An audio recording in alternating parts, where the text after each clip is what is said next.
আমরা শুরুতেই হচ্ছে যে আপনার অন্তর্বর্তীকালীন সরকারের মাননীয় প্রধান উপদেষ্টা সদ্য বিদায়ী এবং উপদেষ্টা মণ্ডলীর সদস্যদেরকে আন্তরিকভাবে ধন্যবাদ এবং কৃতজ্ঞতা জানাচ্ছি।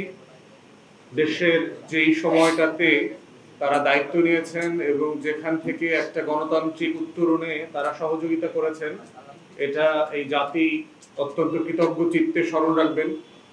বাংলাদেশের ইতিহাসে সম্ভবত শহীদ প্রেসিডেন্ট জিয়াউর রহমানের পরে এই ইউনূস সরকারের আমলটাই হচ্ছে সবচেয়ে সফল আমল বলে বিবেচিত হবে।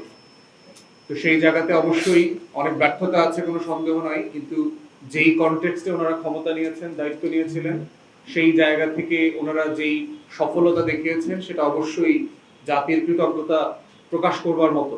এবং আমরা মাননীয় প্রধান উপদেষ্টা এবং ওনার টিমকে আন্তরিকভাবে অভিনন্দন এবং শুভেচ্ছা জানাচ্ছি এই ঐতিহাসিক দায়িত্ব অত্যন্ত আন্তরিকতার সাথে পালন করবার জন্য। নির্বাচন কমিশন থেকে শুরু করে প্রশাসন, আইনশৃঙ্খলা বাহিনী এবং যৌথ বাহিনী পার্টিকুলারলি তারা নির্বাচনটা আয়োজন করবার জন্য যেই ভূমিকা রেখেছেন, একাংশ বাদে এটা মোটা দাগে অবশ্যই তাদেরকে অভিনন্দন এবং ধন্যবাদ দেওয়ার মতো তারা যোগ্য এবং আমরা অ্যাকর্ডিংলি তাদের প্রতি কৃতজ্ঞতা প্রকাশ করছি।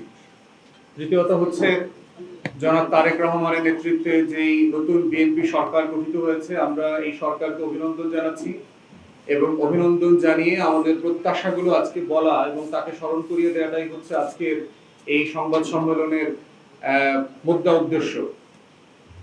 প্রথমত হচ্ছে যে মাননীয় প্রধানমন্ত্রীকে আমরা স্মরণ করিয়ে দিতে চাই যে 24-এর গণ অভ্যুত্থানের সবচেয়ে বড় বেনিফিশিয়ারি হচ্ছে বিএনপি, আপনি এবং আপনার পরিবার।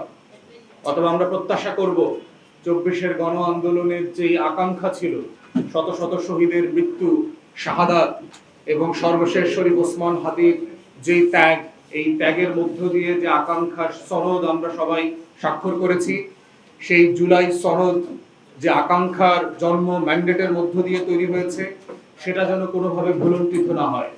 আমরা গতকালকে নতুন সরকারকে দায়িত্ব নেওয়ার ব্যাপারে যেভাবে খুশি হয়েছি, একইভাবে আমরা আশা করেছিলাম যে ওনারা সংস্কার পরিষদের শপথ নেবেন, কারণ এটার মধ্য দিয়েই হচ্ছে যে জুলাই সনদ বাস্তবায়ন করবার যে আকাঙ্ক্ষা ঐকমত্য কমিশনে ব্যক্ত করা হয়েছিল সকল রাজনৈতিক দলের পক্ষ থেকে, সেটার একটা পূর্ণাঙ্গতা পেল। তো আমরা এখনো আকাঙ্ক্ষা করছি এবং আশা করছি যে এই সরকার অবিলম্বে জুলাই সনদ বাস্তবায়ন করবার জন্য যা যা করা দরকার সেগুলো করবেন।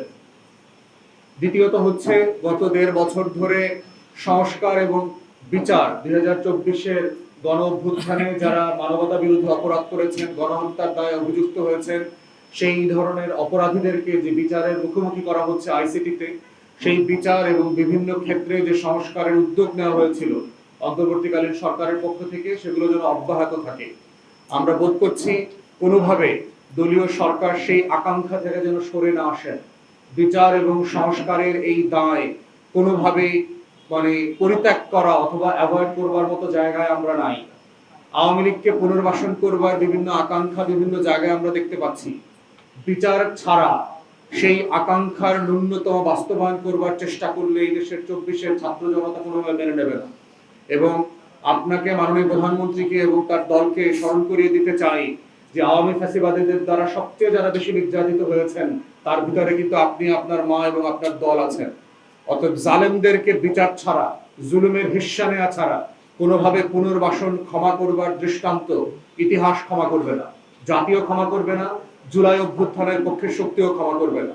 অতএব আমরা চাই সেটা যেন দৃঢ় চিত্তে যেই ধারাবাহিকতা চলমান আছে আইসিটিতে এবং সংস্কারের, সেগুলো আপনি আপনার নেতৃত্বে আপনার টিমের মাধ্যমে অব্যাহত রাখবেন।